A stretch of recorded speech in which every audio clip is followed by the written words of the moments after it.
Cheguei. Tinha esquecido meu wine. Tu vai se banhar, né? Pra dormir comigo, né? Acho bom. Gosto de homem cheiroso. Buenas noches, carinho. Buenas tardes. Que horas são no Brasil agora? 6 já, né? Aqui é quase meia-noite. Assuntinho. Menina, abri caixinha pra quê? Ó, avisos importantes. Saíram as datas do Pandora. E aí eu tenho um babado pra contar pra vocês sobre datas. Eu tenho um problema com calendário. Uma dificuldade horrível com calendário. Desde que o mundo é mundo.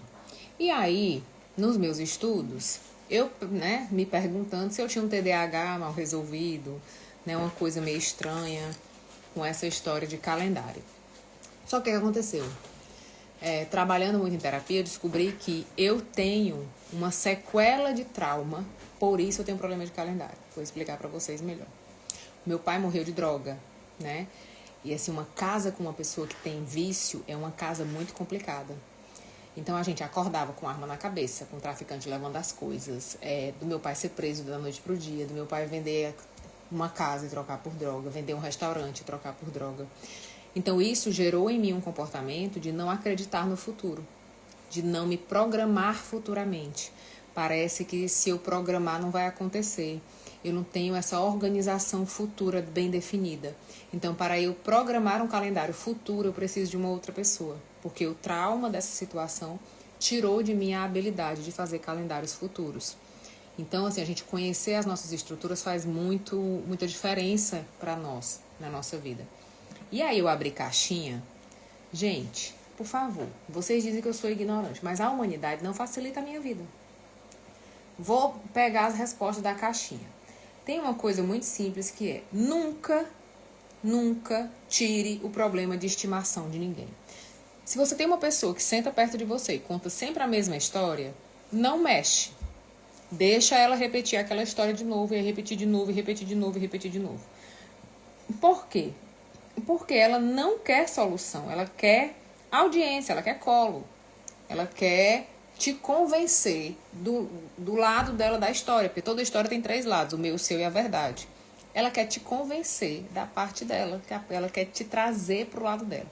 Então não mexe nisso. O que aconteceu? Eu abri caixinha, aí uma menina mandou assim pra mim. Pera, deixa eu catar aqui a caixinha. Eu me recuso a colocar óculos. Uma hora dessa. Aí ela colocou, né? Querida, fala um pouco sobre a nossa história com a relação familiar. Gente, quando a pessoa tem o discurso de dizer, mas eu queria entender, mas é porque eu queria entender o meu pai, entender a minha mãe, entender a minha história, entender isso, entender aquilo, essa pessoa não está buscando solução. Ela está buscando mais argumentos para continuar exatamente no mesmo lugar, tá? Só que comigo não cola. Tô velha, muitos anos fazendo isso. Aí eu fui lá e repeti, né? Você não quer solução, você quer mais uma história para continuar nesse lugar. Só que, qual é a questão do sedutor, tá? Chama um processo chamado sedução do cliente. Ele vai querer te convencer do lado dele da história a qualquer preço, a qualquer custo. A qualquer custo, que a vítima é o agente manipulador do sistema, a qualquer custo ela vai querer te convencer da parte dela da história. E aí eu fui lá e coloquei, né? Aí ela falou, não, imagina, eu já saí daí, você me ajudou muito, agora eu quero entender para fazer melhor na próxima vez. Ela quer manipular o futuro, segredinho. Melhorar a minha comunicação para não fazer errado de novo, tudo conversa, tá? Como a gente faz para aprender? Adultos são... Gente, o sedutor de internet. Eu não caio, tá? Eu não caio. E se você não conhecer o sedutor de internet, esquece, você vai ficar jogando pedra na lua. Mas o assunto do dia, pra mim, é o homem de calcinha. Gente, o que é aquilo? O que é aquilo? O Brasil é uma fábrica de memes. Não existe, gente. Deus me livre nascer numa vida, não nascer brasileira. Deus me livre, isso é castigo, Deus me livre. Explicar uma coisa pra vocês. A religião é um dos lugares que mais abriga sexualidade oprimida. A religião é o ambiente religioso é um ambiente que mais vai ser utilizado por maníaco sexual, por tarado, por pedófilo, por todas essas paranoias sexuais, como forma de se esconder. Então, o cara que é tarado, o cara que é pedófilo, o cara que é isso e aquilo outro, ele vai utilizar a religião para se proteger desse lugar, para ele não ser descoberto, para ele se mascarar. Então, esse cara, quando ele tá lá de peruquinha loura, né, que ele arruma assim a roupinha e tal, e ele se coça, ele olha pro lado, isso é um fetiche. Ele tem um fetiche de se vestir de mulher. Tanto que não é a primeira vez, já acharam mais imagens. Ele tem um fetiche. E aí usa a religião para passar uma imagem diferente, para não demonstrar o próprio fetiche, tá? Então, ambientes de poder e de religião vão ser muito utilizados para mascarar questões sexuais, seja de fetiche, seja de crime, enfim. E daí para frente é só para trás. Então, esse cara, e assim, o que me chama muita atenção é de novo o uso da esposa como escudo.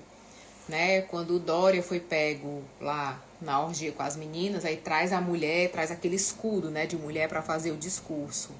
Então, todas as situações, o cara pega a mulher que ele traiu, que ele humilhou, que ele mentiu, que ele fez a palhaçada, e ele ainda joga ela na história para fazer ela de escudo, para fazer ela, né, para utilizar a imagem dela para fortalecer a imagem de família perfeita. Eu adoro. Tão bonitinho. Tão bonitinho, acho lindo. Uma alegria. Acho que a pessoa tem o que fazer, ela vai se esconder. A gente nasce numa geração tão livre, com tantas possibilidades, pra que eu vou ainda ficar usando esses mecanismos? Sabe, a gente precisa estar mais livre. Eu estava conversando hoje com uma aluna que a minha mãe, ela apanhou na escola de palmatória para escrever com a mão direita, porque escrever com a mão esquerda era coisa do demônio. Ela dizia, minha filha, não diga pra ninguém. Um dia eu descobri que a minha mãe era canhota. Porque em casa eu escrevia como... Eu descobri por acaso que ela era canhota. Minha filha, não diga a ninguém, não, que isso é coisa do demônio. Minha filha, é muito feio. Que a pessoa que escreve com a mão esquerda, a vida dela é toda pra trás, ela toda dá errado. Então, olha a loucura, né? Aí a gente nasce num mecanismo um pouco mais livre, né? Mais liberto. E aí a gente fica se reprimindo. Quando eu tive a minha filha tem epilepsia, né? Tinha epilepsia desde que nasceu. As pessoas diziam, né? Que era maldição, que era doença do demônio, que é porque os pais fizeram alguma coisa errada na vida passada, né? Não sei o quê. E que agora estão pagando por isso. Então ainda existe muita coisa complicada da gente lidar, né? Graças a Deus eu sempre fui, né? Meu transtorno opositor de conduta sempre foi muito afiado. Então, quando as pessoas me diziam isso, eu digo, pois chame alguém para exorcizar, já que você sabe o problema, me dê a solução. Mas enfim, vai dar certo. Manda aí um assuntinho pra gente assuntar. Avisos importantes. Saíram as datas do Pandora. Show dizer. A minha irmã também passou por isso, é canhota, mas escreve com a direita. Eu tenho um amigo que a mãe dele amarrava a mão dele. Amarrava a mão na perna. Da minha idade. Amarrava a mão na perna. Pra ele não escrever com a canhota. É triste, né? Porque a gente aprendeu que a opressão é a solução. Que a opressão é solução. E que o diferente é inimigo. Tudo que não é no padrão é pra gente destruir, eliminar e dominar. Vamos dominar e destruir, dominar e destruir. Foi assim que Hitler foi Hitler, né? Foi assim que Hitler foi Hitler. Então a gente precisa ter muito cuidado com isso, tá? Muito cuidado com isso, muito cuidado com isso. Conta aí um assuntinho pra gente assuntar. Eu gosto quando vocês mandam um assuntinho. Sábado começa o Pandora. E ó, só venha se você tiver estômago. Porque sábado você vai sangrar até a última gota da sua alma. Por quê? O dinheiro é totalmente emocional. Ah, Leila, é totalmente emocional, desde que você já tenha sua sobrevivência estabelecida, tá certo? Não tô falando de quem tá passando fome, de quem tá na guerra, de quem tá, né, com as suas necessidades essenciais sendo negadas pelo Estado, ok? Tô falando aqui do meio pra cima. Cara, todos os atendimentos do Pandora começam com terapia. Começam com processo terapêutico. Por quê? Porque todo mundo diz que eu ia dar errado. Eu tenho um monte de vozes na minha cabeça que me invalidaram a vida inteira, que me criticaram, que fizeram piada comigo, que disseram que eu não era capaz. Às vezes eu tenho um casamento que me massacra ainda mais, que duvida de mim, que isso não vai dar certo. Meu marido, quando eu comecei na internet, ele chegava nos lugares e dizia, ela é blogueira. Ela é blogueira. Tu me respeita. Tu me respeita, que eu não tô fazendo propaganda de desodorante. Eu com 2 mestrados nas costas, tô me chamando de blogueira. Eu dou em você. Eu dou em você. Por quê? Porque ele não conhecia isso, né? Ele não conhecia isso como um trabalho. Como é que pode, né? Eu já dizia o Casimiro, o dinheiro sai dentro do computador? Não dá, né? É estranho. Então, mais ou menos isso. Vocês vão mandar assuntinho pra mim, eu vou embora. Meia-noite, cara. Meia-noite. Meia-noite é o que eu tava fazendo? Gravando aula. Gravando aula. Depois que eu tô maquiada, arrumada meia-noite. Porque eu tô com um monte de aula do Pandora pra colocar em dia. E de um outro projeto que me chamaram. E juntou tudo. E daqui pra dezembro eu só vou dormir no Natal. Descansar no Natal. Então, eu cheguei. Fui levar minha filha pra caminhar. E cheguei 9 da noite, tomei um banho, me arrumei e vim gravar. Ok? Mulher, não faça isso. Ao iniciar a vida de terapeuta, iniciei meu divórcio. Não faça isso. Eu não estimulo o divórcio. Eu acho que o divórcio, ele promete muito e entrega pouco. Sabe? Dá 6 meses, a gente arruma outro do mesmo jeito. Não dá igual, não. Eu acho que o divórcio promete muito e entrega pouco. Claro que você tá num relacionamento merda, você tá sendo humilhado, é o que tem, né? Ninguém nasceu pra sofrer também, não. Mas eu pondero muito. Eu tenho um curso, né, de casamento em crise por onde recomeçar. Porque se você, pra onde o cachorro vai, ele leva as pulgas. Se você não organizar o que te levou pra dentro desse relacionamento, essa mesma coisa vai te levar pro próximo. Entendeu? Então, você só repete, só troca o nome do boneco.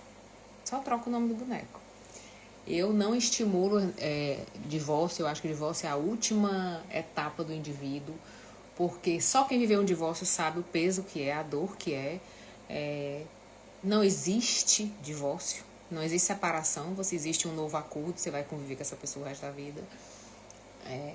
E é isso, assim, se eu não aprendi a me relacionar, eu vou arrastar as pulgas pro próximo relacionamento.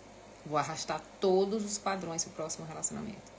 E eu acompanho mulheres com isso todos os dias. Todos os dias eu acompanho mulheres que estão no 2º, 3º casamento e só trocaram o nome do boneco. Mas eu estou há 10 meses sem conhecer ninguém. Será que me bloqueou? Eu vou guardar pra mim, tá? Eu vou guardar pra mim. Guardar pra mim, né? Opa, né? Se preocupe não, que a boneca pra brincar todo mundo quer, tá? A boneca pra brincar todo mundo quer. O boleto pra pagar ninguém quer não, viu? O que não esquecer de falar quando iniciar a psicoterapia? Falar quem você é. Onde foi que você se perdeu? Onde foi que você se perdeu? Porque a gente se perde durante a vida, várias vezes. Várias vezes. Por exemplo, eu vou contar uma história pra vocês. Eu me perdi numa coisa muito simples e que eu vi o peso disso. Quando eu era criança, a minha cor favorita era amarelo. Apaixonada por amarelo, apaixonada por amarelo. Quando um dia eu tava fazendo algum curso de alguma coisa e eu percebi que eu não tinha nada mais amarelo ao meu redor. Que eu tinha renunciado ao amarelo de todas as formas. Eu não tinha uma roupa, eu não tinha um acessório, nada. Ele desapareceu de mim, da minha convivência, das minhas relações. E eu falei, que momento da minha vida eu renunciei àquilo que eu mais gostava? E por que eu fiz isso? Pra que eu fiz isso? Né? Você vai se acostumando a cuidar tanto dos outros e das coisas da vida, e dos problemas e dos trabalhos, que você esquece de cuidar do que você gostava, do que te fazia bem. E eu esqueci totalmente isso. E aí passou. No dia que eu vivi essa dinâmica, eu entendi isso, mas isso não mudou nada. Não mudou nada. Quando eu fui Quando eu viajei para Paris a última vez, eu fui na casa de Monet, que fica em Givenchy, fica fora de Paris. Que a minha amiga queria ir. E eu fui na casa de Monet. Quando eu entrei na casa de Monet, Monet tem uma sala de jantar toda amarela. A coisa mais linda do mundo. Tu não tem noção do que era eu entrando naquela sala. O amarelo entrou assim, dentro de mim, na minha alma, em todos os poros do meu corpo. E eu não queria sair de dentro dela.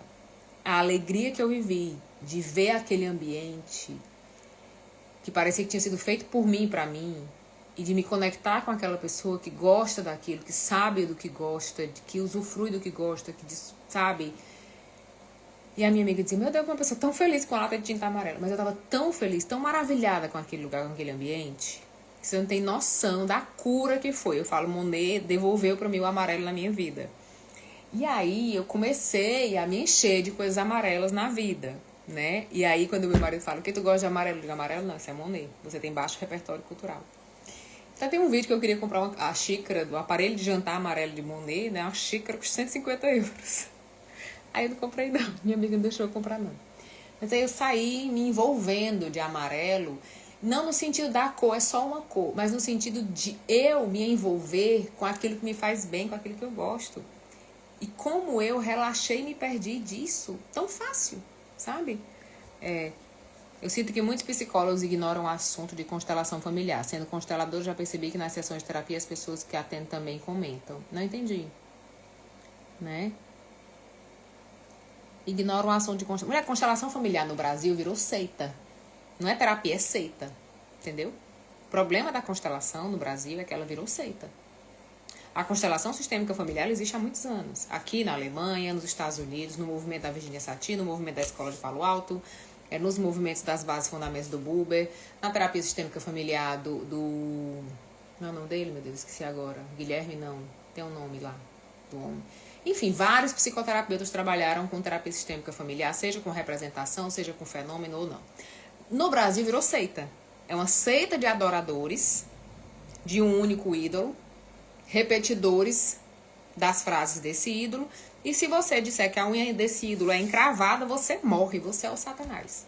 Então virou uma seita, é uma seita de adoradores. Toda adoração é ignorante. E aí o que aconteceu? Fizeram tanta merda nesse movimento, porque toda idolatria é ignorante, que o Conselho proibiu, o Conselho Regional de Psicologia proibiu, emitiu nota, enfim. Porque, de fato, o que se estava praticando não respeitava os viés básicos da psicoterapia familiar, dos processos psicoterapêuticos e etc. Quando você, por exemplo, a gente trabalhou no Hablemos o Manual da Psicoterapia Familiar, né? Da Universidade do Chile. Eu traduzi todo e a gente trabalhou ele no grupo de estudo do Hablemos, que era um grupo de estudo que eu fazia traduções. Eu não sei se existe ainda o Hablemos para vender, acho que não. Enfim. Eu fiz muito grupo de traduções de livros, né? Porque eu morava no Chile, enfim, falava espanhol, falo espanhol. Fiz muita tradução.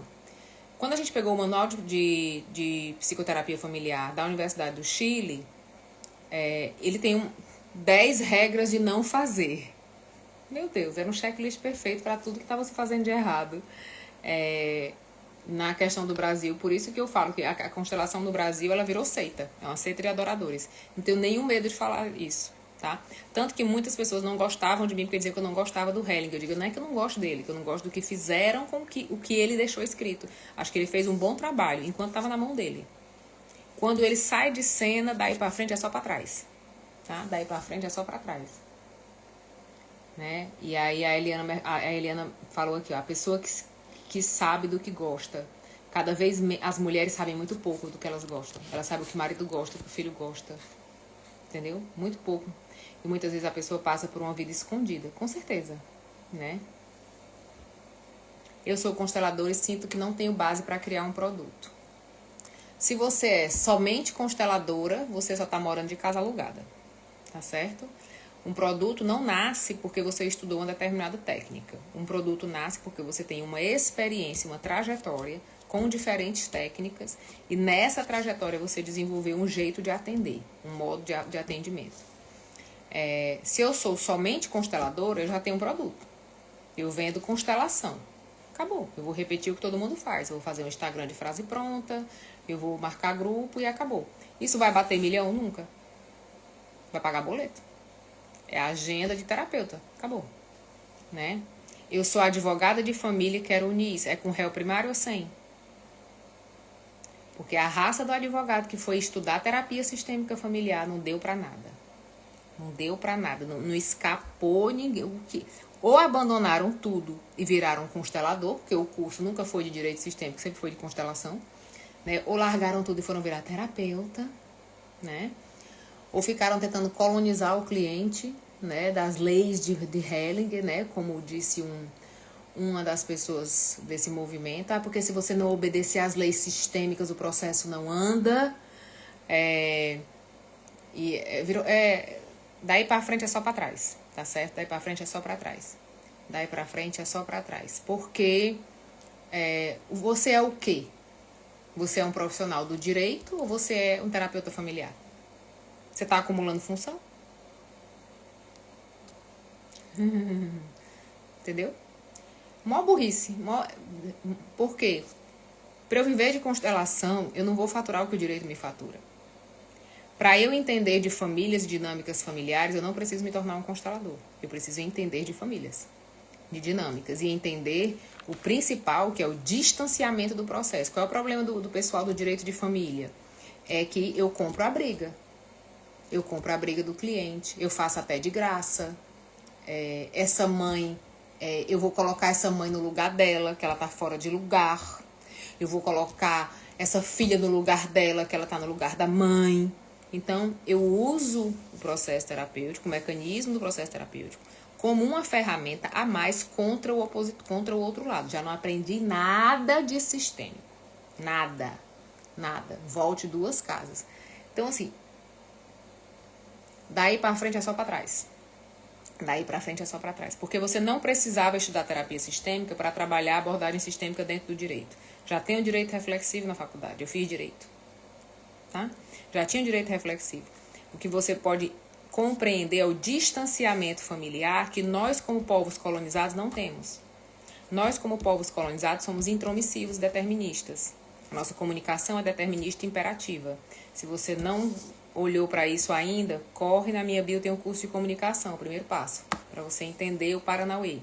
Quem é o que na fila do pão.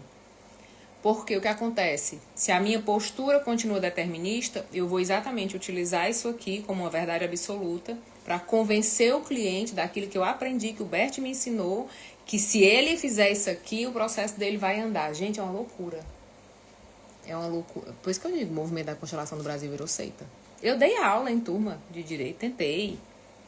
Não rodou não. Por quê? Porque não se falou de abordagem sistêmica, não se entendeu o que é abordagem sistêmica, a postura sistêmica do profissional, só se falou de decorar a lei e convencer os outros dessa lei.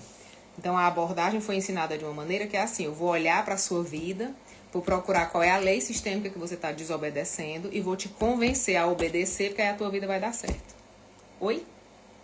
Não existe ninguém na Terra que esteja obedecendo todas as leis sistêmicas em nenhuma esfera da vida. Nenhuma. E quando eu entro para a esfera do convencimento, eu já não sei o que é sistêmico. Já desci a ladeira, tá? Perdoem as minhas palavras se eu estiver muito dura hoje, porque eu tô cansada. Mas o resumo da ópera é esse.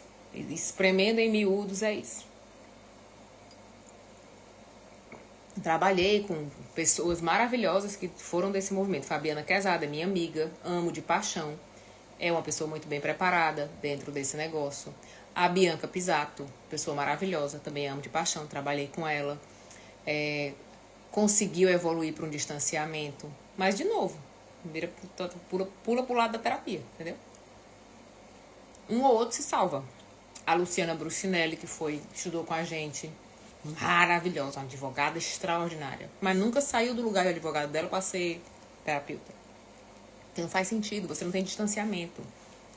Se eu acompanho a tua vida através de um processo, eu vou acompanhar a tua vida através de um viés terapêutico, eu já não tenho a base, que é o distanciamento.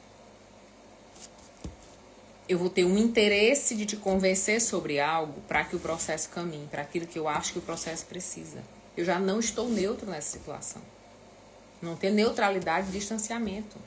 Isso é a base, né? Eu tive aula com a geração maravilhosa. Mas assim, uma ou outra que se salva. Porque a maioria ainda continuou na posição imperativa determinista, que é uma posição nossa, da nossa comunicação. Povos pós-coloniais são assim, se comunicam assim. Então, se você não trabalhar a sua comunicação, para depois você vir com conversa, tem muito psicólogo e terapeuta impositor, determinista. Por quê? Porque a cultura atravessa. Ai, não tenho paciência. Agora no Pandora, o que eu mais pego, as meninas montam um produto. Ai, mas eu não tenho paciência, porque parece que o cliente não quer melhorar. Mediador. Nossa, tá na frente dele, parece que ele não quer enxergar, dá vontade de empurrar para ver se vai e termina esse processo. Postura determinista e impositiva, de interesse único. Não trato o outro como ser humano, eu trato como alguém que tem que me obedecer, né? Eu amei as suas aulas do curso de Direito Sistêmico. Hoje atendo algumas colegas desse curso que vêm depois de mentiras caríssimas que dizem que prometem enriquecimento. Mulher, tudo conversa. Pra tu viver de terapia, tu tem que comer muito angu, viu? Tu tem que comer muito angu. Muito angu. Por quê? Terapia é um serviço, você tem um limite, né, de atendimento. Não pode ser um ticket tão caro, porque você não pode transformar a saúde em mercadoria. Tua agenda tá cheia, tu tá ganhando dinheiro. Tua agenda não tá cheia, tu não tá ganhando dinheiro. Se tu parar de trabalhar, se tu tirar férias, tu não fatura. É uma linha muito tênue, entendeu? Então você vai ter uma vida confortável, mas não bate milhão não, tá certo? Não faz cócega não, pra tu ir tomar champanhe em Paris é mais caro. Essas mentorias que inventaram, os processos das mentorias, eles desapareceram, né? As mentorias não estão mais sendo vendidas por quê? Porque não serve pra nada. Leiliane, por que mentoria não serve pra nada? Porque eu tô aqui, certo? O meu modelo de negócio, ele tem vários pilares que sustentam esse negócio.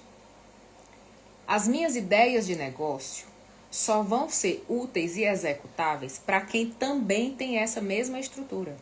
Elas não servem para quem está começando. É japonês em braille. E aí eu sou um mentor, eu vou te ensinar a vender mentoria, e tu vai ficar milionário vendendo mentoria, fazendo isso. Não chega lá. É outro buraco.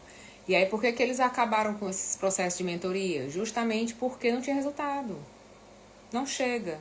Não adianta eu montar uma mentoria falando de DER com quem não tem um link de cobrança. Com quem não sabe gerar um link de cobrança. Entendeu? São níveis diferentes. Eu trabalho no Pandora com a profissionalização das pessoas. Ou seja, eu tenho uma profissão, eu não faturo com a minha profissão. O que eu sou realmente bom aqui dentro para eu montar um produto legal, para eu ir criando identidade e autoridade. Quando eu tenho identidade e autoridade, se eu for vender banana na feira, todo mundo compra. Tá certo? Posso vender banana na feira que todo mundo compra. Não criei identidade, não criei autoridade. Não trabalhei as minhas dificuldades de merecimento, de recebimento, o quanto eu acredito em mim. Não conheço o jeito que eu entrego o meu produto, o jeito que eu me comunico, o jeito que eu ensino. Tô jogando pedra na lua. Não adianta você comprar tráfego, página, mentoria de sucesso, se você não passou pelas etapas iniciais da coisa. De amanhecer o dia, você faturar 10 mil reais e ter medo de ter faturado 10 mil reais. Entende? Primeira pergunta que eu pergunto no Pandora. Se chegarem 10 clientes para você hoje, te ajuda ou te atrapalha? Primeira regra. Chegarem 10 clientes para você hoje, ele é bom para ti ou ele atrapalha a tua rotina? Segundo, se 10 clientes te ligar, tu tem aonde atender, tu tem um link de cobrança, tu tem uma explicação clara do que tu faz, entendeu? O que é que tu tem para ofertar para essa pessoa? Nada. Ainda vai começar? Morre. Por que adianta essa pessoa comprar uma mentoria e aprender tráfego pago? Não está lá ainda. Não está lá ainda. Tem vários processos que precisam ser trabalhados para eu me entender, para eu me organizar, para eu poder chegar lá. Entendeu? Tudo isso, quando nasceu o Pandora nasceu nesse lugar. Eu, na pandemia, comprei 65 mil reais de mentorias. Parecia que era japonês em braille, não entendi nada que o pessoal falava. Era um bando de gente muito jovem, que dormiu pobre, acordou rico, e que, sabe, era o auge daquelas lives de 100 mil pessoas, aquelas... E, gente, porque eu botei 200 mil de tráfego. Se eu tenho 200 mil na conta, como é que eu vou jogar o jogo da galera que tá dando 200 mil de tráfego? Oi?